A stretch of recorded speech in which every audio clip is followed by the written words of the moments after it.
Who put that gag into the compensation deal to stop people talking about it?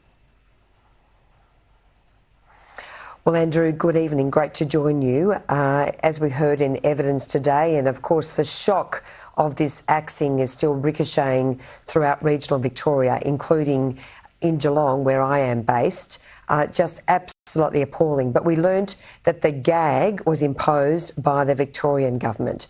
The Commonwealth Games Association gave evidence. They didn't want it, but $380 million of taxpayers' money just, disappeared against the wall. I won't use the curse, the uncouth term, but it is absolutely appalling.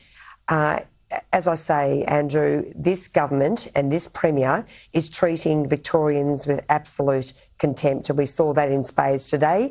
He did not even have the courtesy to attend the inquiry. The responsible Minister, Jacinta Allen, she did not show, nor did any official from the Victorian government. That's a shocker. Sarah, what really offends me about this gag order, right?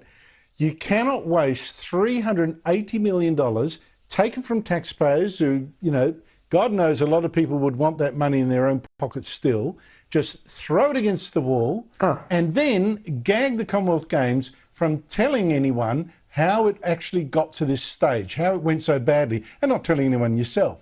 How did that gag agreement in this deal affect your hearings today?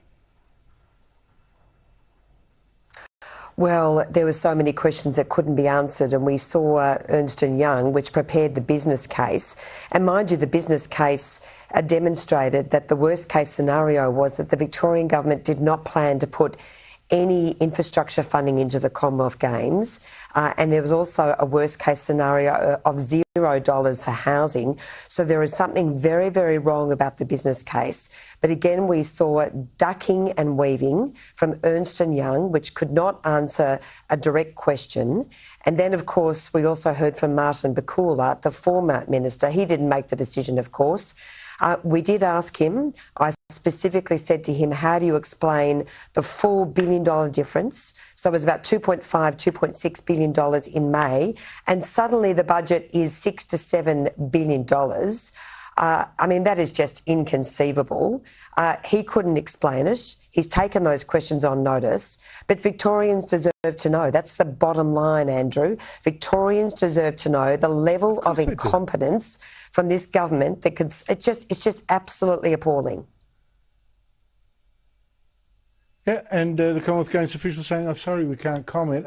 Because it's just so contemptuous of taxpayers who actually paid for this waste of money. Can you tell me, by the way, Sarah, and Andrew, the other thing. Lee Sales, you used to be a former ABC. You used to be an ABC journalist. I mentioned Lee Sales telling all ABC staff, with the ABC support, to reject anyone saying that the Uluru Statement was more than one page.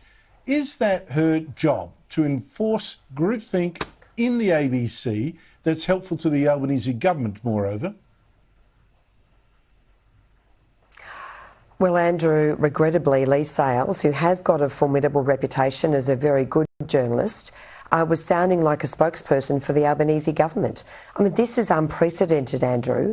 I worked at the ABC for 9 years. Never once was a particular view imposed on the ABC. And in fact, it defies good journalism, which of course is all about ascertaining the facts, weighing up the evidence.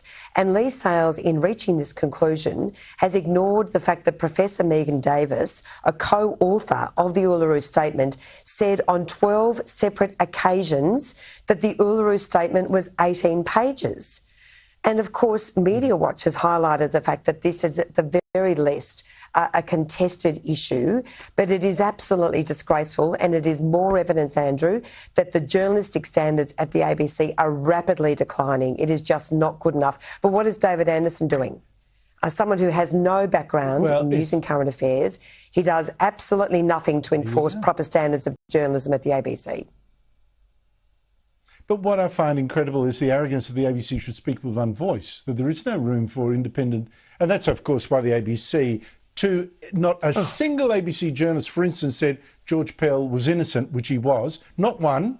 And of course, they speak with one voice on global warming, issues like that. Sarah Henderson, great work today. I saw you at work watching some of the proceedings today. Thank you so much for coming on.